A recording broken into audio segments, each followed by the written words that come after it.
ದಲಿತ ವಿಮೋಚನಾ ಸಮಿತಿ ಅಣ್ಣಿಗೇರಿ ತಾಲೂಕು ಘಟಕದಿಂದ ದಿನಾಂಕ 3/8/2026ರಂದು ಸೋಮವಾರ ದಾವಣಗೆರೆ ಜಿಲ್ಲೆಯ ಚನ್ನಗಿರಿ ತಾಲೂಕಿನ ಬೆಳಲಗೇರಿ ಗ್ರಾಮದಲ್ಲಿ ದೇವಸ್ಥಾನಕ್ಕೆ ಪ್ರವೇಶಿಸಿದ್ದಾರೆ ಎಂಬ ಕಾರಣಕ್ಕೆ 5 ಜನ ದಲಿತ ಯುವಕರನ್ನು ಕಂಬಕ್ಕೆ ಕಟ್ಟಿ ಹಾಕಿ ಹಲ್ಲೆ ನಡೆಸಿದ ಜಾತಿ ನಿಂದನೆ ಮಾಡಿದ ಅಮಾನವೀಯ ಘಟನೆ ಅತ್ಯಂತ ಖಂಡನೀಯವಾಗಿದೆ.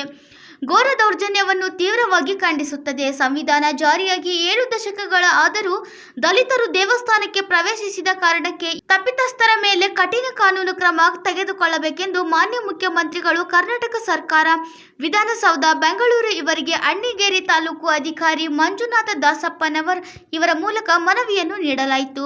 ಬ್ಯೂರೋ ರಿಪೋರ್ಟ್, ಪ್ರಜಾ ಪವರ್ ಟಿವಿ, ಕಿರಣ್ ಕುಮಾರ್ ಪೂಜಾರ್, ಅಣ್ಣಿಗೇರಿ. ದಲಿತ ಸಮಾಜದ ಒಂದು ಯುವಕರನ್ನು ಕಂಬಕ್ಕೆ ಕಟ್ಟಿ ಮನ ಬಂದಂತ ಥಳಿಸಿದ ಘಟನೆ, ಇಡೀ ಮಾನವ ಕುಲವೇ ತಲೆ ತಗ್ಗಿಸುವಂಥ ಘಟನೆ ಇವತ್ತು ನಡೆದಿದೆ ಬಂಧುಗಳೇ.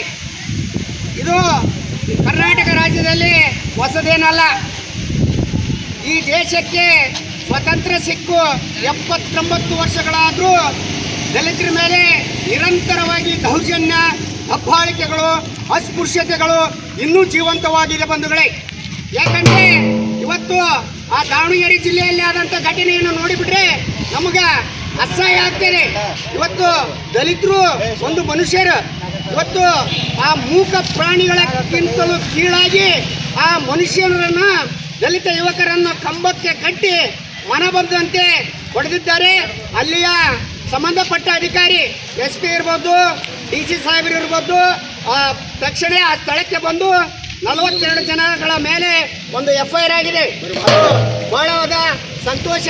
ಅದು ಅಲ್ಲದೆ ಇವತ್ತು ಒಂದು FIR ಆಗಿ ಅವ್ರನ್ನ ಅರೆಸ್ಟ್ ಮಾಡಿ ಮತ್ತೆ ಬೇಲ್ ಮೇಲೆ ರಾಜರೋಷವಾಗಿ ಮತ್ತೆ ಹೊರಗೆ ಬಂದು ಸಮಾಜ ಕೃತ್ಯಗಳ ಘಟನೆ, ದಲಿತರ ಮೇಲೆ ದೌರ್ಜನ್ಯಗಳು ಇವು ಆಗ್ತಾನೆ ಇರ್ತದೆ. ಅದಕ್ಕಾಗಿ ಕಾನೂನು ಕಠಿಣ ಕ್ರಮ ತಗೋಬೇಕು. ಅಲ್ಲದೆ ಅವರನ್ನು ಗಡೀಪಾರು ಮಾಡಬೇಕಂತ ಹೇಳಿ ಕರ್ನಾಟಕ ದಲಿತ ವಿಮೋಚನಾ ಸಮಿತಿ ಅಣ್ಣಿಗೇರಿ ತಾಲೂಕು ಸಮಿತಿಯಿಂದ ಒಂದು ಮನವಿ. ಆನಂತರ ಇನ್ನು ಮೇಲಾದರೂ ಈ ರಾಜ್ಯದಲ್ಲಿ ದಲಿತರ ಮೇಲೆ ದೌರ್ಜನ್ಯಗಳು ಪದೇ ಆಗ್ತದವೆ.